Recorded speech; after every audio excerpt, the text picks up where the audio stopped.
if we just had this theoretical scenario where we had 100% adherence compliance, what is the gold standard, most effective training program for attenuating age-related muscle loss and bone loss versus pragmatically, I think, I'm not sure if we spoke to this, but I think it's like 10 or 20% maybe of adults in Australia meet the recommendations for resistance training.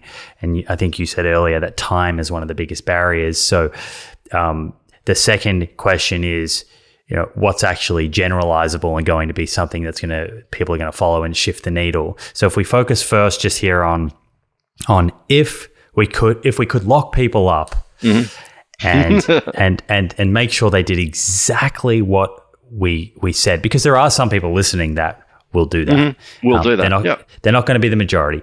But what would that look like? Is that the more traditional resistance training kind of paradigm, thinking about? I think so. So, the traditional loading, 2, maybe 3 sets maximum.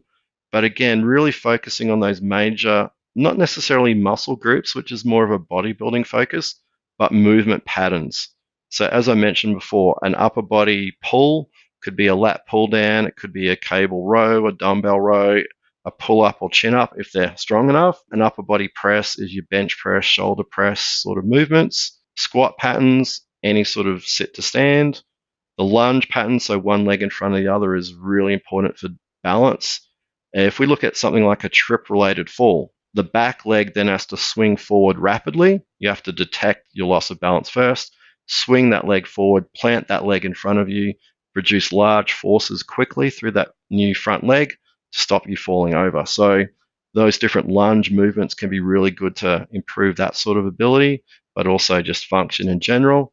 And then sort of like your deadlift type movement where you're basically picking something sort of heavy or awkward off the ground. Add in some sort of trunk rotation component where we're incorporating lower body, upper body, and a trunk movement that might look as something like a hockey shot or a golf swing, to some sort of sporting analogy.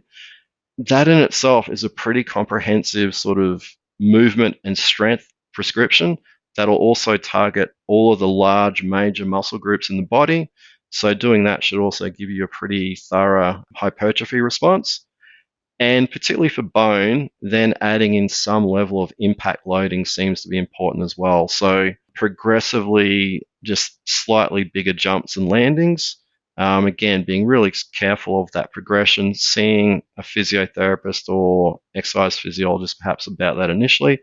But it'd be great. I think Belinda Beck and a group at Griffith done some amazing work in that area, but they're still not really incorporated in exercise prescription guidelines as yet, really.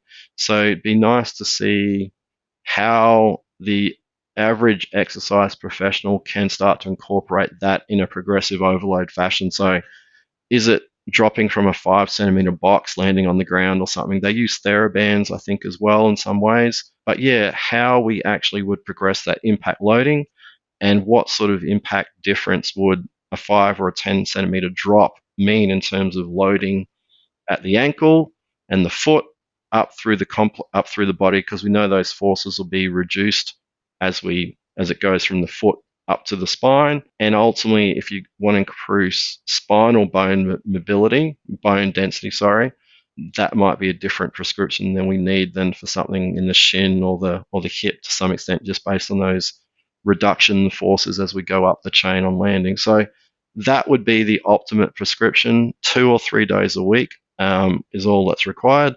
And again, the differences from 2 to 3 aren't necessarily huge for many of those outcomes.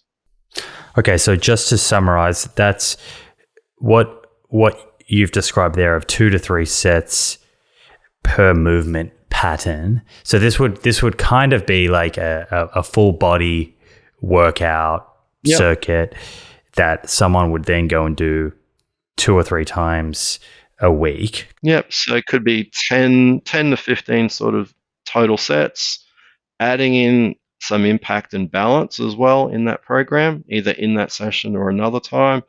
But again, if they're incorporating things like lunges in that resistance training program, again, that's challenging the balance. Like back in Never 12 in New Zealand, we had this range of individuals who are amazing. I've still got some videos of these older clients, you know, the big blue physio rectangles we have, those foam rectangles might be a couple meters long, 3 meters long. One of these ladies, as an example, is doing walking lunges on that surface. So she did about four, maybe a shorter lady, but did about 4 or 5 steps over that distance with really good balance. Other people standing on a BOSU ball, throwing med balls at a little mini tramp. So again, their overall balance and function for these 60 to 70-year-old individuals doing that, and then you go to your 20-year-old students, go, who wants to have a crack at that and see if they can perform it as well as this older lady? And it's just crickets in the background. No one wants to be shown up by someone 50 years older than them. So the human body is still resilient and can reach those sort of levels. Again, it's not common, but with sufficient dedication to the training, those things are still achievable. And one thing we've not touched on, actually, I've also done some research in dance. If we think of dance, it's often been an exercise form that many older adults don't see as exercise. It's perhaps where they met their love of their life.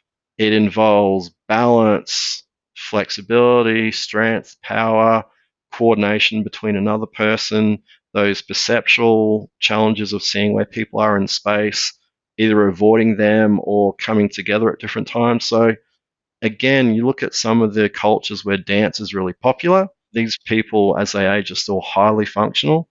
And those older adults who dance, again, are amazingly functional, independent individuals. So even something like having more dance options in senior centres or aged care facilities might also be a way forward. And again, we spoke about fun and play, a way where a host of these physical benefits plus the social benefits can be accrued in a more playful, fun fashion.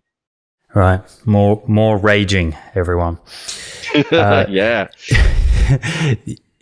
The talk of balance, brings me back. My undergrad was physiotherapy, and I remember running through these types of drills with patients, and uneven surfaces and single leg work, and removing vision.